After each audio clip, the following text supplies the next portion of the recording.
Have you given any thought to contributing to the Melt? It's easy to do. Just click the Patreon link in the episode notes, and for as little as $3 a month, you can get access to bonus episodes, early access to regular episodes, and you can also participate in monthly Zoom meetups. It helps to keep the magic happening here at the Melt. So I encourage you to karmically entangle yourself with the Melt today by subscribing monthly for less than the price of a container of goatee wax, or a prosthetic pinky, or a half stick of DMT butter, or an inflatable casket, or the shrunken head of an Atlantean supermodel, or a woolly mammoth's merkin, or a crystalline replica of Baba Yaga's hut, or a capsule of Sasquatch dander.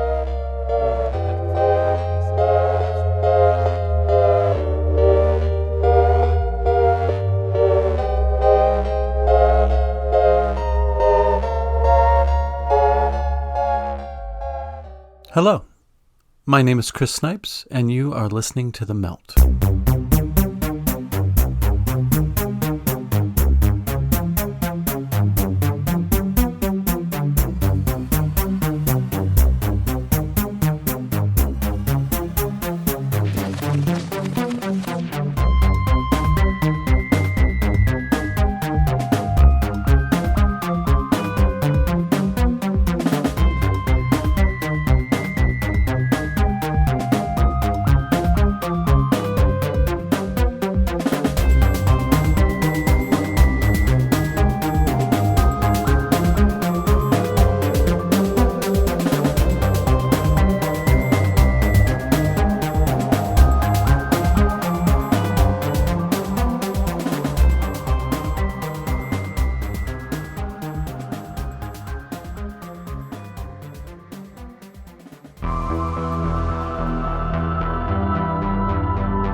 Sometimes it seems like there's a race taking place. A race between the rich psychopathic warmongers of the world who are ruled by their greed and hunger for power, and those who are waking up, maybe for the first time, maybe in a whole new way, maybe to a depth that they hadn't previously. The latter is actually winning. It's just the former that has access to all the media so they can make themselves appear to be winning. But it's all a bluff. Their house of cards is flimsy, and it wouldn't take that much to topple it. It would just take some of us calling them on their bluff. It doesn't involve bloody revolution or rioting in the streets or sending bombs in the mail. It simply takes deciding to no longer comply. We've been led to believe that things are a certain way and have come to expect that life inherently involves an endless amount of hoop jumping and soul-crushing compromise. But it needn't be that way. I am just beginning to learn myself ways in which any one of us can reclaim our sovereignty and take back what was always ours. Throughout the next several months, we will be inviting more and more folks on the Melt who are doing just this and are helping to teach others how to do so too. Today's guest, Natalie Sprague, is a mother from Indiana who was sick of her daughter having to wear a mask during school, so she did something about it. She contacted everyone from her teachers all the way up to the governor, stating that they did not have the authority to tell her daughter what to wear on her face. And she won, and is here to tell us how she did it. I start off the conversation by asking Natalie what she does for a living. So I do ultrasound. I work for a regional hospital on the weekends, and then I do PRN work, which is just like covering vacations for our Trauma One hospital downtown, and then I work PRN at imaging centers for the week as well. So I'm just kind of everywhere. Gotcha. And what state are you located in? I'm in Indiana. So what is the mask mandate malarkey? How has that affected your job, or has it affected your job? Well, I think everybody in healthcare has been affected by the mask. I think that, so from my opinion, in my vision, what I see is we're all just over it. The hospital that I'm on the weekends at, I mean, we're not wearing PAPRs. I don't know if, nobody wears the pappers, but then when you see an article that they post on the news, they've got someone, oh, in the papper. The papper is the thing the hood that you put over your head and it supplies fresh air while you go into the room. And then, the TB masks, I would say about 30% of people are wearing TB masks. The rest of us are wearing our masks totally incorrectly. Nobody cares anymore. It's so ridiculous. But it's like, I work on the weekends. So when I'm walking down the hall, I don't wear it. I'm not wearing a mask by myself in the hallway. When a patient comes into my room that I scan, I'm not wearing my mask. It's my room.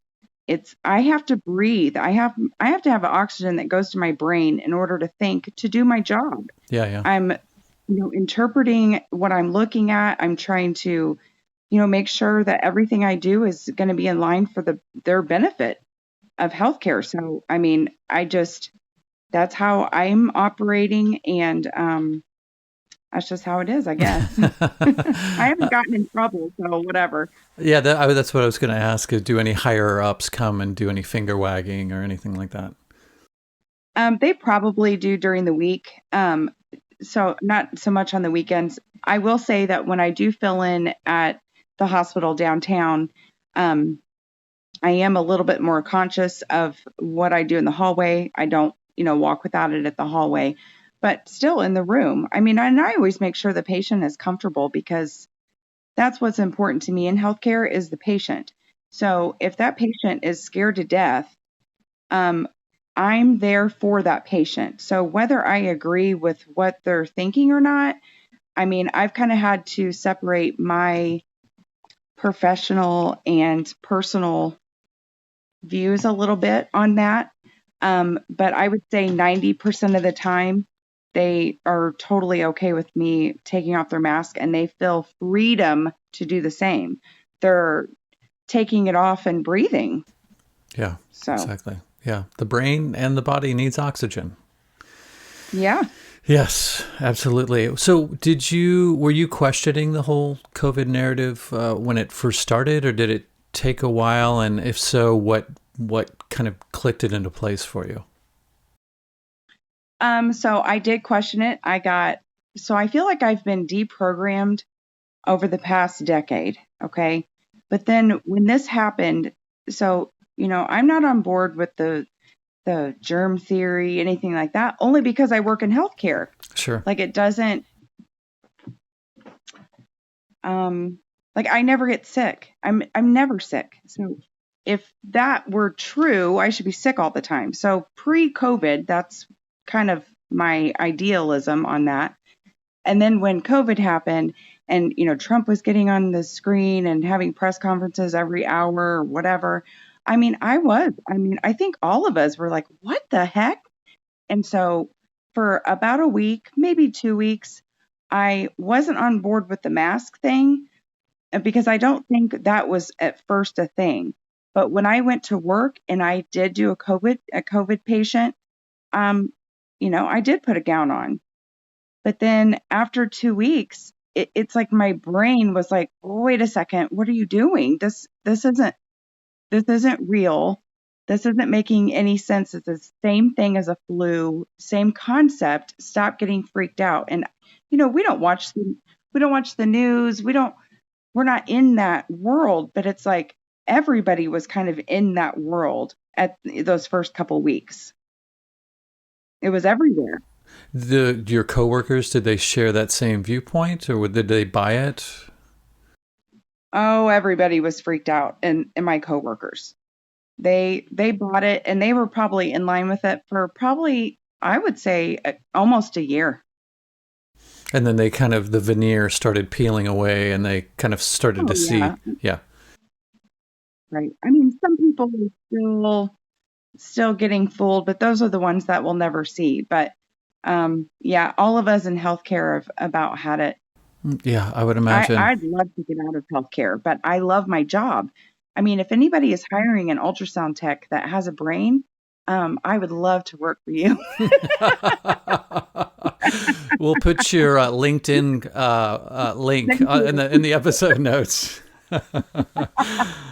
Okay, well, what is it that made you? Maybe it wasn't a leap for you, but what led you to the idea of personal sovereignty as a concept, or was that something that you kind of felt naturally anyway? I don't know that I felt it naturally, just because I feel like the way, I'm in my 40s, so it's like, my schooling was a certain way, and we had some classes still, but they were slowly taking all the freedom, out of what we were learning.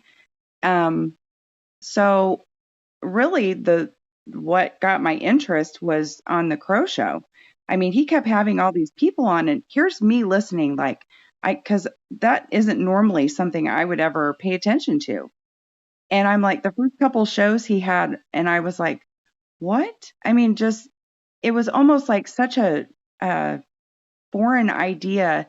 My brain actually had a hard time wrapping around it. But then he kept having different guests on, and I know some people, say, "Oh, well, don't do it this way and don't do it this way," and this guest and this guest. But the thing about Crow is he just has people on with different ideas. It doesn't mean you have to agree with every single thing that gets put out there. The Sure. point is he's putting it out there for us to decide. So that's how I, first learned about the word affidavit. And then once you learn about what it is, I mean, I see it at work. Like, here's the affidavit or sign this affidavit that you did your workout so you can get your wellness bonus. And I'm like, oh my gosh, they're using an affidavit in a regular language at work that I didn't even see before. Yeah. So, what led you to Crow? What put Crow on your radar? I don't know. I listened to him on YouTube, and then when he got kicked off, he went on a ton of people that I listened to about the book burning, about when they were, I remember that whole thing, and then when he got his website. So I would say for about a year, I just listened, or I don't even know how long it was. For a little bit, I just listened to the free episodes, and then I was like, I'm missing all the good stuff, and I want to support him anyway. So, yeah, I feel like I've been listening to Crow for years. Gotcha. Yeah, I feel like that too. I heard him on podcasts off and on for probably 5 years, and then I was like, you know what? He has his own podcast. Let's see what kind of stuff he deals with on Yeah. his podcast. And there's so much interesting stuff, like so many tools that people can use to, Oh, improve yeah. their lives if they choose to do so. Speaking of which, I'm just now sort of waking up to this sovereignty idea and affidavits and all this paperwork, and all of these terms are Mhm. very new to me. So I'm learning, and Yeah. I'm going to assume that some of our listeners out there are in the same position. So one thing I think that you can help all of us with is maybe kind of tell us well, first of all, why you got into the world of affidavits. Maybe say that, and then maybe kind of go through the process of how it all laid out. Yeah. So my daughter's school last year was an optional. It got canceled at the end of the year of 20. And so last year, I decided to keep her home, just so she wasn't in the midst of all that drama brainwashing. So she stayed home. She did well. However, she was, missing her friends, missing the social side, things like that. So when they started school this year, they did an optional mask, and that lasted for, I'm going to say 2.5 weeks. It was like, it didn't last at all. And so they were not giving an option to do an online. So I told her every time she went to school, I'm like, here's your mask, but you're never to wear it over your nose ever. And I was very adamant about it. And she was on board with it because that's how we live at home. So, we didn't wear masks at stores or, comply with any of that narrative. So she was comfortable in, if a teacher told her to put it above her nose, she would just say, no, thank you, and move forward. Well, then in December, I would say, oh, so I'm sorry, I don't want to skip over this. So then, um, as they started being more forward with her, telling her to put it on correctly, I started putting together things, that I had heard about affidavits, or that I had heard about, claiming your rights and all these things that people were proclaiming. And I'm like, I need to look into that. So I kept telling her, I'm going to make some affidavits. And I didn't even know what that meant. And, it's like I knew what they were, but I didn't really understand them. And so then I kept telling my husband, I'm getting stuff together. I'm determined to make it so she is not going to wear a mask at school. And so he would ask me questions, and I had a hard time answering them because I didn't fully understand what that process was. So then I got on Telegram, and that was kind of a nightmare for me because I'm not the brightest at apps. I don't know if it's my generation. I don't know what it is, but it's like my brain is more of a person to person, talk to them type person. I don't know. Sure. So they have documents on the Telegram app. So if anybody wants to get on the Telegram app, it's almost like a social media feed where you're reading what people are saying and people are asking questions. Sometimes they get answered, sometimes they don't. But what I felt was most useful was the documents. So there's I'm going to say hundreds and hundreds of documents that people have posted and shared on Telegram. I couldn't figure out how to search. So I literally started reading every single document that had nothing to do with masks, that had nothing. But I think when I was doing that, I was kind of getting the language down. And, if I didn't understand a word, I'd stop what I was doing, look it up, understand it, restart. Then I figured out how to search files. So if you scroll down a little bit, you can hit the search file and you can actually put in like mask affidavit or school affidavit or whatever you're wanting to look for, some keywords. So then from there, I just printed out probably 10 different ones, studied them. I got on a Patreon site from Lena Poo, which Crow has had on a couple times. I downloaded her notice of liabilities. I took all those documents, I read them, I tried to understand them, and then I picked what I wanted to do. So I did not make those up. What I did was I took what I thought was going to be appropriate for what I wanted to accomplish and made it happen. I just felt like it was kind of a mess at first. I had print offs and notes everywhere. And it was like you're in school, studying and trying to learn something and then putting it together. So that's how that all happened. So you ended up composing the affidavit all from scratch, kind of cutting and pasting from different ones, or you? Okay. You what? So it was pieced. So it's the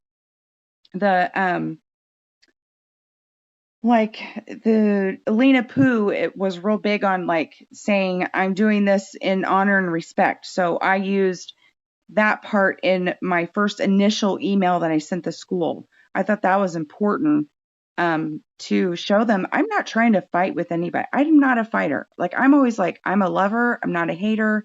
I love people. And I definitely don't like fighting. However, there's a respectful way to stand up for yourself. And if you want to take that as fighting, I guess you can. But so I used that aspect of it for my email. Alphonse, his documents are so, and I later found, so I'm taking that jurisdictionary course, that how to win in court. And it's $250. But if you're going to be submitting these affidavits and notice of liabilities, you have to be ready to file a claim. If they're not going to listen to you. So it's almost like if you're going to do something like this, you need to be ready to take it all the way, in my opinion. that's my opinion. It's almost like telling your child, if you do that one more time, you're going to get grounded. And then they do it again, and you're like, oh, okay, you're good. What are they going to do? The kid is just going to walk all over you. No, you have to ground them. So same concept with the school. You're going to stand up to a school. If you're going to stand up to a boss, if you're going to stand up to a store, then send them some stuff. And if they're not going to listen to you, you have to follow through with your stuff. I don't know. So, did you find that course valuable? Well, I'm still in the middle of it. I mean, there's so much information. It's so valuable. I can't, the way he does it is he just breaks it down so easy. Oh, so I sidetracked myself. What I was saying about Alphonse and his affidavits, and I know he's kind of like straying away from the affidavits now, like on the Telegram group, he's just like, just go for the claim. Well, I mean, so what I feel like in my heart is if you're doing these affidavits and they're working, then you're staying out of court. So if they work, boom. Yeah. But anyway, I like how simple they are. It's like, here's your thought in your sentence. Oh, next one. Here's your thought in your sentence. You're not like putting, these affidavits don't have like law after law after law in it. Like some of these affidavits I looked at, I'm like, that's too much. Like if I got that and received it and read it, I would just probably put it aside.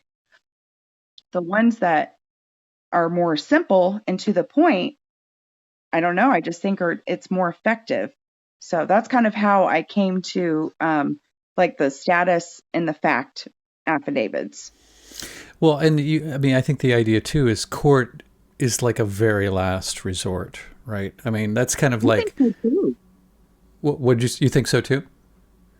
Oh yeah, absolutely. Yeah, because then you're kind of playing in their court. You kind of have to play by their rules to a certain extent, unless you really know your way in and out of that labyrinth.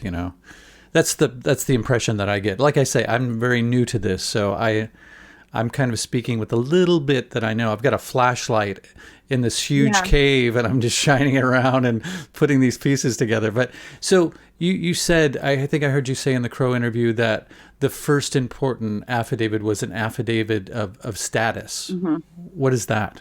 So that's just, to my understanding, is you're just claiming who you are, like with a period at the end. You're just claiming who you are. So who are you? Like to me, so for me, I'm a child of God. I'm I have a creator. So let's say, so it doesn't have to say that. Whatever your affidavit of status is, whatever you want to be, you're just letting someone know who you are. So in that affidavit of status, and I just want to say too, anything with the law, and I know a lot of people, I really haven't heard anybody talk about this, but I think it's important to note that a lot of these start out with, so actually Crow does mention this, that there's a King James Bible in every single courtroom. So it doesn't matter necessarily if you believe in a creator.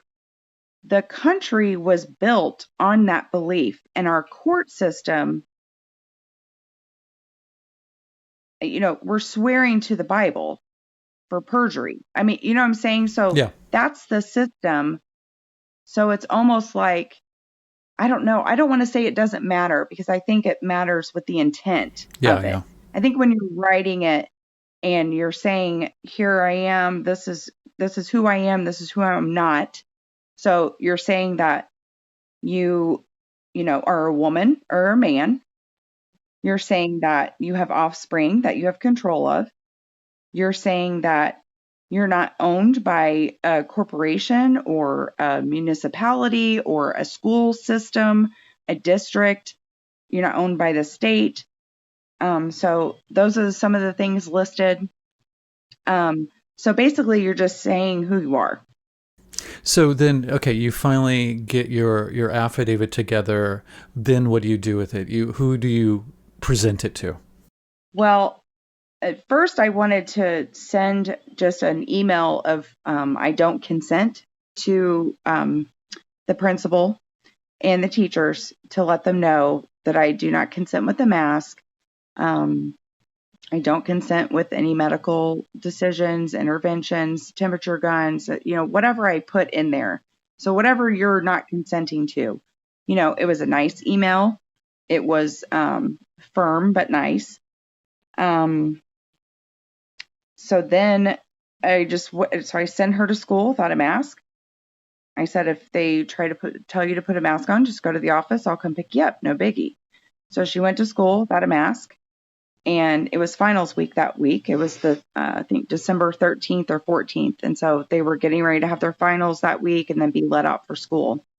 So anyway, I got a message back from the principal stating that unfortunately it was a requirement for the district, and she would be able to submit a medical exemption. And I simply emailed back and I said, I would like to have a copy of the contract that I signed giving you guys permission to medically treat her. It was something like that. It was like, I was requesting the contract. So then I didn't hear anything from him all day. Later on that night, so during the day, I'm getting all my affidavits notarized. I'm getting everything ready because I'm expecting that this is not, that the principal is not going to be satisfied with just the email. So I'm expecting to go ahead and give the affidavit. So I got everything ready. Later on that night, like at 8:30 at night, an assistant superintendent had reached out to me in an email and said that Sage would be able to have a religious exemption as well, that they would offer that. Well, I'm assuming they looked in her file and saw that she already has a religious exemption for like vaccinations anyway. And so they're probably like, oh, let's just offer her that and maybe it'll be fine or whatever. I don't know what was going through their head. So I didn't respond to that. I'm not going to banter back and forth with anybody that doesn't have meaning. I'm not going to be like, oh, I don't like that back and forth unless there's a direct question. So anyway, later that night, I emailed the principal and all the teachers a notarized copy of all 3 documents, and that was the end of it. So you never ended up mailing anything, or that was just the step before? Oh yeah, I mailed everything out the day after. Sorry. Gotcha. So yes. So I emailed the teachers and the principal because they were in immediate contact with her. So I wanted them to immediately have it and not wait for the mail. But I'm sorry. So the next day, and somebody told me to do this on Telegram. I did have one person reach out because I'm like, oh my gosh, who do I send these to? She advised to send it to the attorney general and the governor and all these people. And I was like, oh, I remember reading it and I was like, oh, I can't do that. Like, that sounds so scary. And then as I was writing it, as I was getting those affidavits together, it was less scary. It's really scary to take that first step. But then once you're in it and you realize that nobody has control over you unless you give them that control. Yeah. Then I don't care if I'm sending it to the sheriff. What is he going to do? Exactly.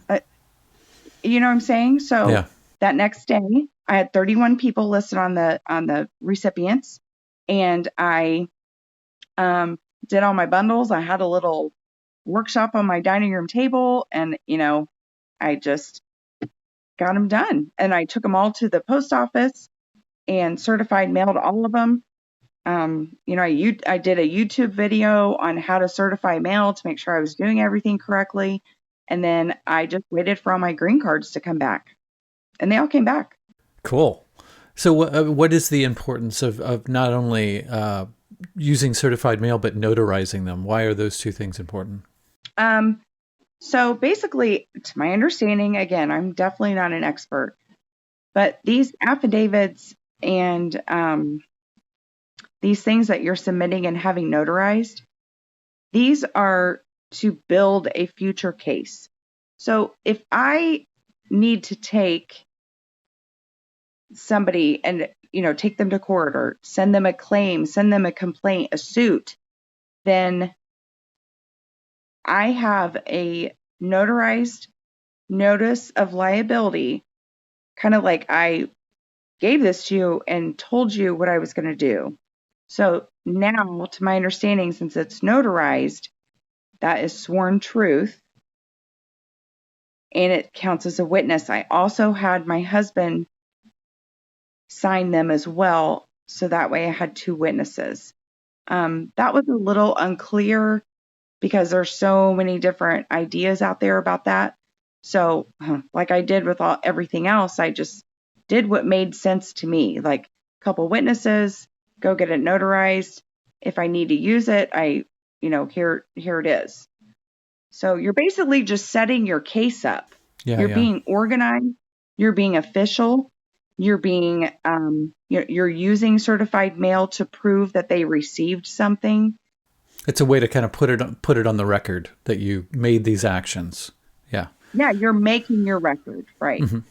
So what is the exemption the exemption. What is the difference between an exemption and a status? Why did you not choose the exemption route?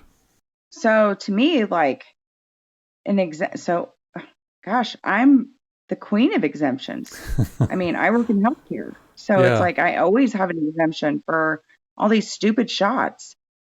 And it's like over the past 2 years, why do I need their permission to inject something? Like, oh, it's okay, then you don't have, or you're excused from that. I'm the one that calls the shots on my body, on what goes in. So I think the difference that I think people can start to try to understand is an exemption is them giving you permission. An affidavit or however else that you would like to do your route, that you're claiming your body. You're claiming your genetic material. You're claiming that you are a creation. And so also the idea is to get the whatever system, school, job, whatever, to prove to you that they have the authority to do what they say they want to do to you. Right. So, the more, when I look back, there's some things that I probably could have done different, but then I look back and I'm like, I knew that those were going to work. So my intention made that happen.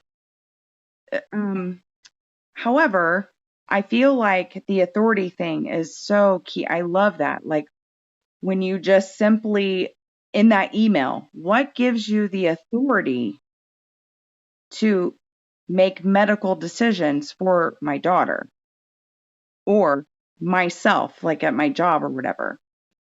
I did send, kind of a side note, I did end up sending an affidavit of declination, I think is what I called it. I did the same process, printed out 15 things, just kind of nitpicked everywhere. And I did do it for one of my jobs and it worked because they Cool. were doing the CMS mandate where it was like, you get the shot or you do the testing. And I'm like, nobody's sticking anything at my nose ever, but nobody's going to tell me to go get a test. So anyway, it did work. But again, it was my intention. Like I was like, I'm so done with these people like telling us what to do.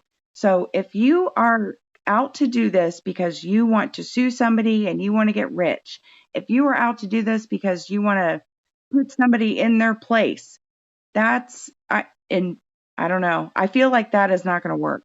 It's just not. This is about you standing up for yourself.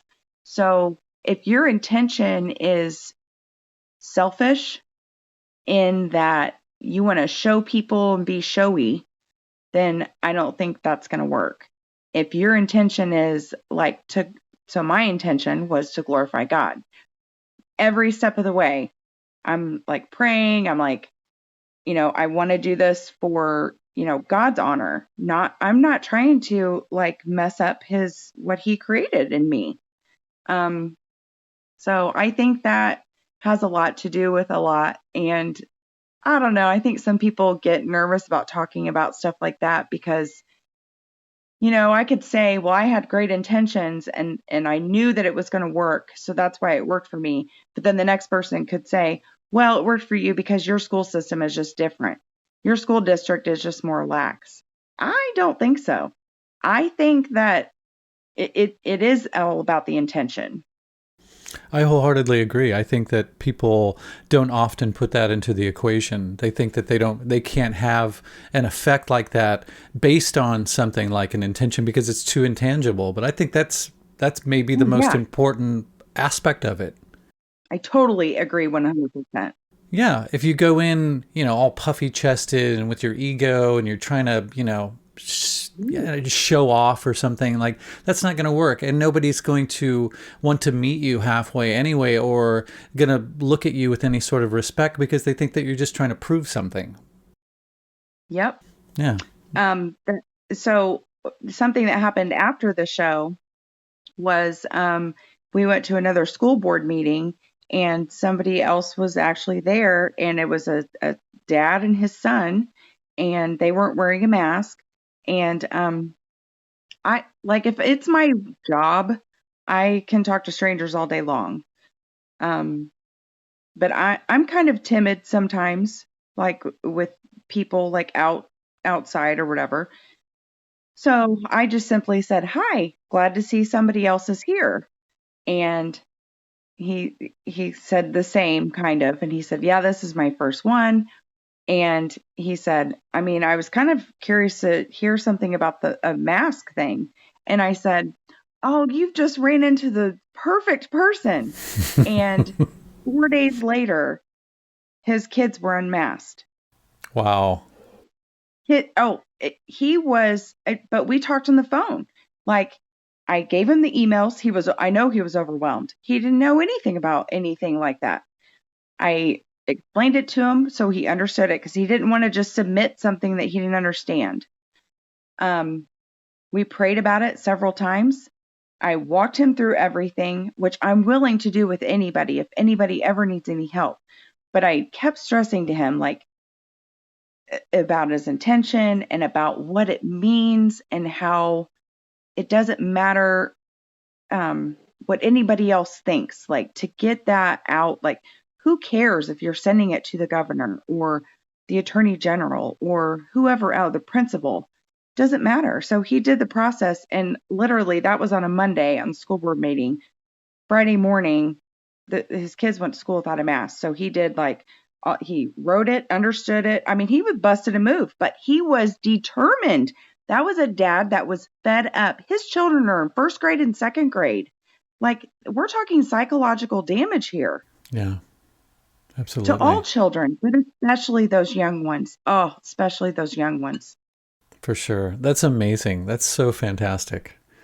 Hopefully Yeah. that will continue to spread out and people realize that most of this is just a bluff. Most of this is just because they're relying on people being ignorant of their sovereignty and Yeah. what law really is and what, that we can claim ourselves and our own personal selves as our property, not to be violated by a corporation or the medical industry or a school or anything like that. So it's amazing. That's exactly when I heard your story on Crow, I said, this story has to get out, as much as possible if I can help that at all, because you did it. You just broke through whatever hesitation that you might have or intimidation. You just went for it and it paid off. So that's incredible.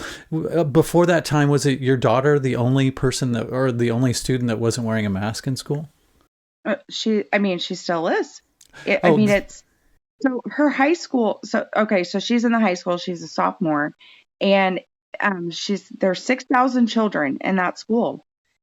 I, it's like, what are you?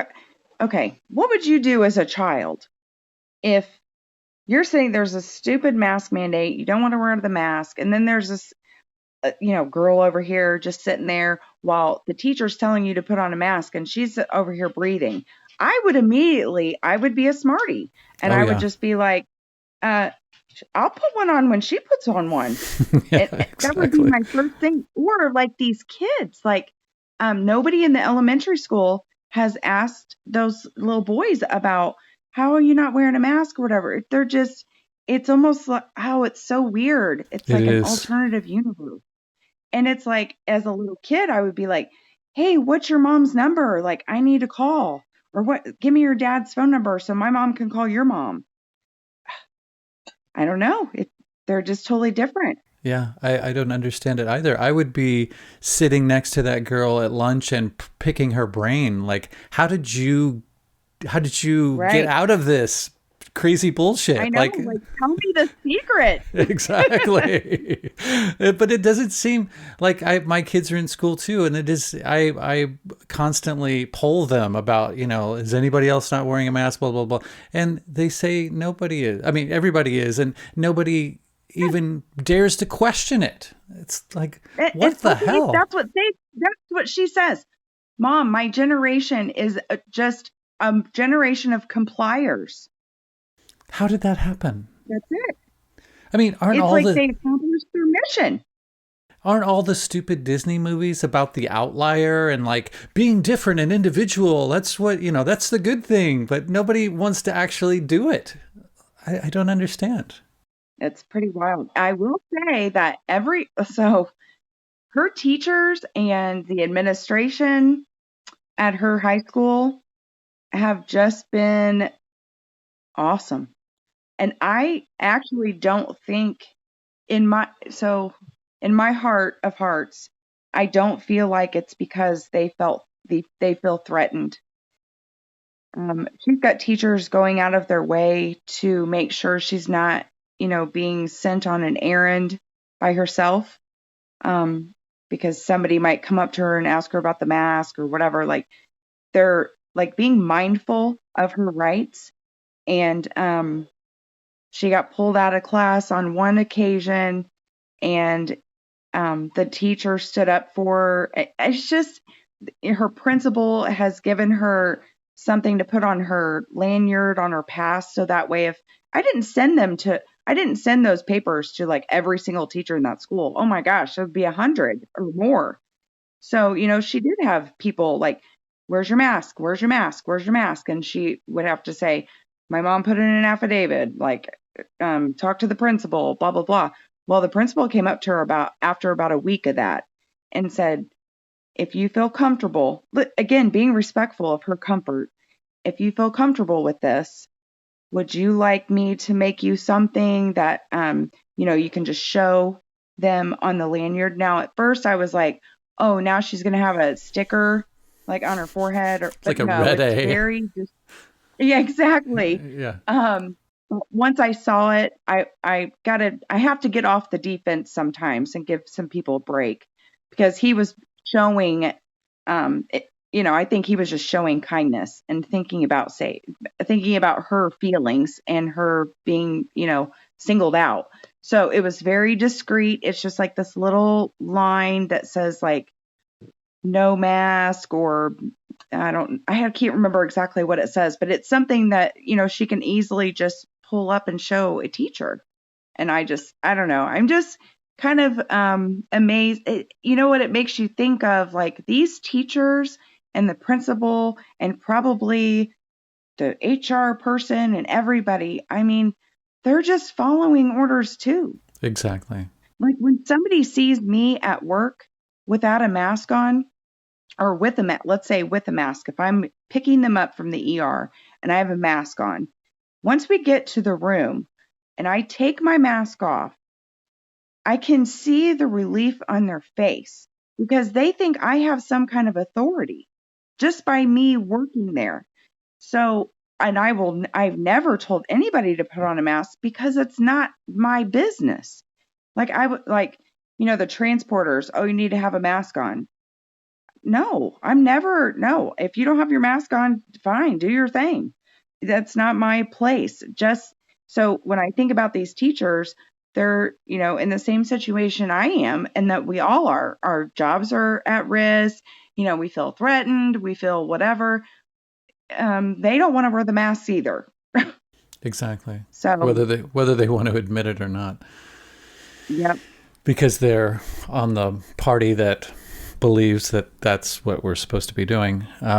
It's become so politicized. Well, I shouldn't say it's become. I think it was designed to be divided Oh, by yeah. politics. Yeah, ridiculous. So in a sense, it's like you and your daughter have broken into this new layer of reality where there's freedom and there's like you can do what you want to do, exist how you want to exist, and it's accessible to anyone. They just don't realize it, right? Yeah, you have to that Constitution when it was written, that doesn't like just automatically give us whatever. No, you have to assert it. I mean, you have to like Exactly.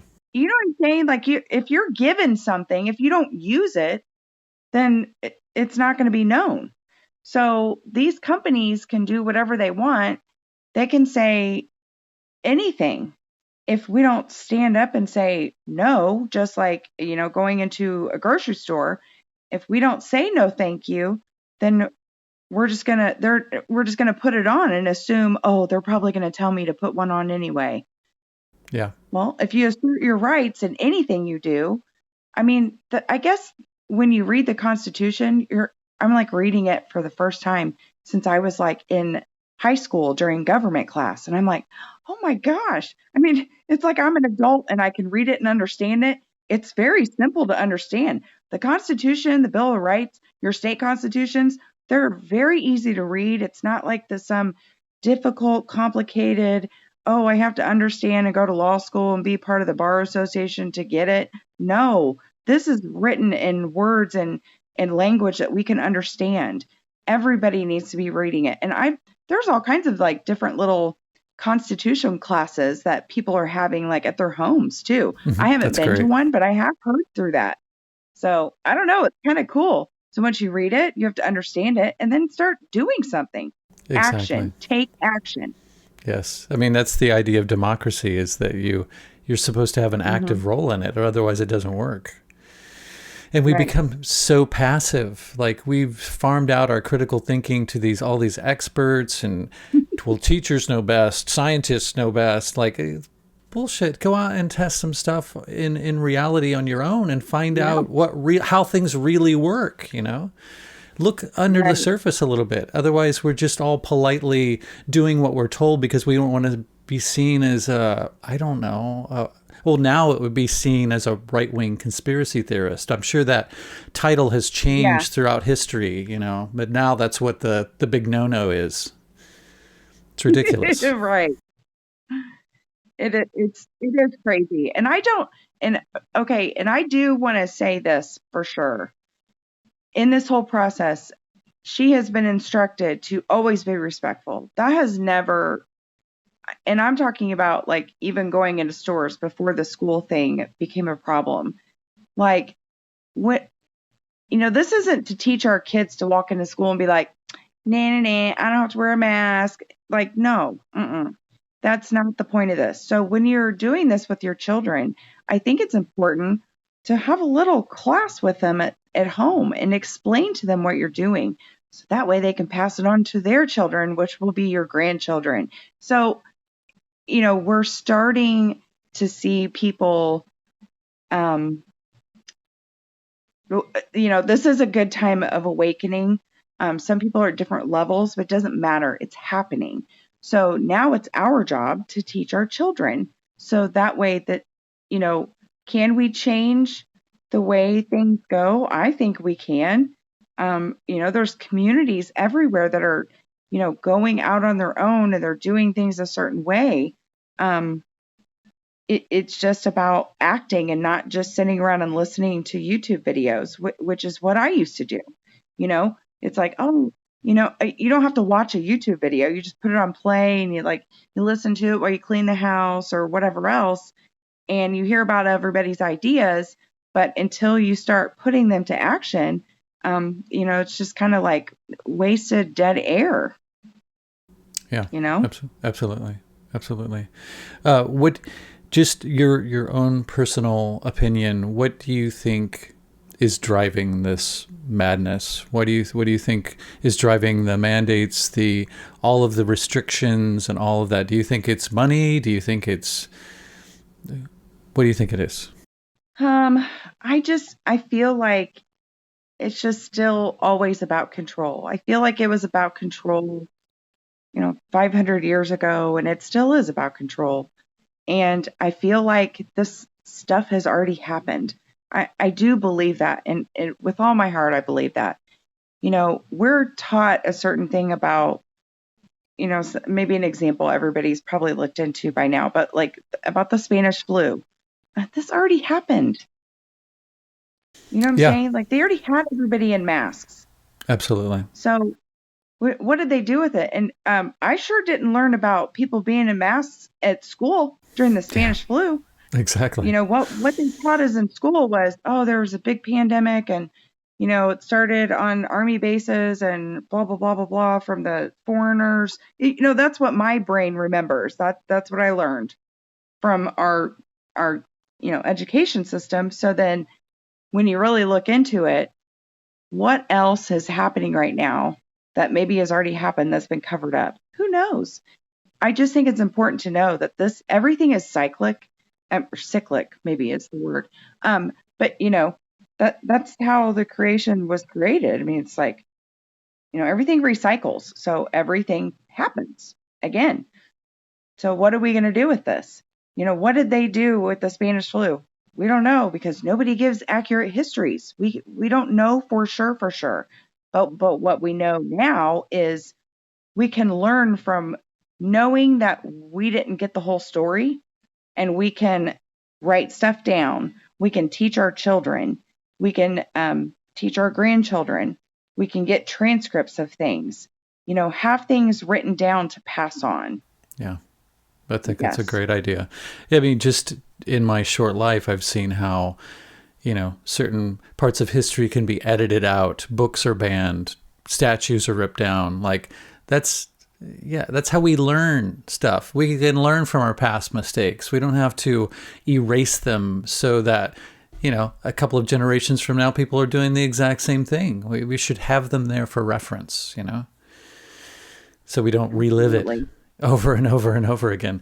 Well, what would you tell, before we wind it up here in the next 10 or so minutes, what would you tell anybody who wanted to do the same thing, set out to do the same thing that you did? Is there anything that you wish that you knew? I think that if you would like to do it exactly how I did it, I don't think there's a problem with that. But I also want to put out there that, get on different. I know Telegram's not the only place you can go to. That's where I went, but I know there's other places. There's other documents that you can get a hold of. Like, try to learn it. Like, make it. I know it's an emergency, so you're gonna have to do a fast, quick learn. But commit to it. Learn what you're doing before you just go do it, because I don't think it's going to work if you do that. So commit to learning it, be organized, don't be afraid to ask questions. And definitely, if you don't get a question answered, you're going to have to make some executive decisions. I mean, you're going to have to just figure it out. We're so dependent on everybody else that it's like it's like sometimes we've forgotten how to learn stuff by doing or whatever. So, if you can't figure out if you use a paper clip or a staple, well, just, I don't know, make a decision. Wing it. Try to figure out, wing it. Try to figure out what you're trying to accomplish. Are you trying to accomplish the staple paper clip thing, or are you trying to get your mask off your kid? So I would say, be very intentional about it, be determined, know it's going to work, pray through it. If you're writing this affidavit and you're saying that you have a creator, go ahead and talk to the creator while you're doing it. So if that's what you're claiming, or, however you're going to do it, make sure that you're doing it in a good reason. Like, don't just do it to do it. Don't do it because it's on TikTok. Don't do it because, oh, I listened to this girl on this radio show and she sounded pretty cool. I mean, you know what I'm saying? Like, don't do it because of that. Do it because you're fed up and you want your kids to be able to breathe. Exactly. Embody it. And if you have any questions, if you have any questions at all, you can reach out to my email, like not a big deal. You know, however I can help anybody, I'm willing to help. Like, it's been so amazing after I was on that show with Crow, how many people I've gotten to talk to, these conversations that don't even have to do with a mask necessarily, like how they've evolved in the community that I've met, that I've gotten to talk to, because the people that are in my life every day, they're still lost. So it gets lonely. It's very lonely. But now sure. I don't feel lonely anymore. I feel like I just feel so much love, and I feel so much encouragement, and we all should be encouraging each other. And when someone says, I'm so proud of you, I need that. I need someone to say, I mean, I don't need it like to validate myself, but we all need somebody to say, I'm proud of you, because that gives us like the little umph that we can go do something again or be strong in anything we do. Mm-hmm. So it's been wonderful. Absolutely. Well, you definitely have my respect. I totally admire you from what you've done. And thank you. Yeah. And I hope that it spreads out. And I can't help but think that it will. I mean, once you put it out there, you tend to attract it. So I hope that keeps happening for you. And if people want to get a hold of you, what is your email address? It's kidsneedoxygen@protonmail.com. Fantastic. I'll put it in the show notes so people can just click it if they want to get a hold of you. Natalie, thank you so much for taking the time to chat. It's been fantastic. You're inspiring. It's been great to meet you. Thank you. Yeah, likewise. And we'll keep in touch, and maybe we'll check in a little further down the road to see how things are going, and hopefully things will be much better. Okay. Yeah, wonderful. I really, really appreciate it. If you've liked what you've heard and would like to contribute to The Melt, there are a few ways that you can do that. The most tangible would be financially. Just click the Patreon link in the episode notes, and there you will find ways that you can contribute for as little as $3 a month. This will give you access to bonus episodes, early access to regular episodes, and you can also participate in monthly Zoom meetups. Contributing financially will also help make The Melt better, pay the bills, and help to make this podcast a full-time endeavor that I can fully devote my time to and provide you with more content. Another way of contributing would be to go to wherever it is that you subscribe to The Melt and give it a favorable review or rating, and this will help it to reach more people. You can also spread the word to friends and family via social media, email, or word of mouth. And lastly, if none of those options are readily available or appealing to you, simply send your positive thoughts and intentions. In an interconnected and quantumly entangled multiverse, these also go a long way. Thank you.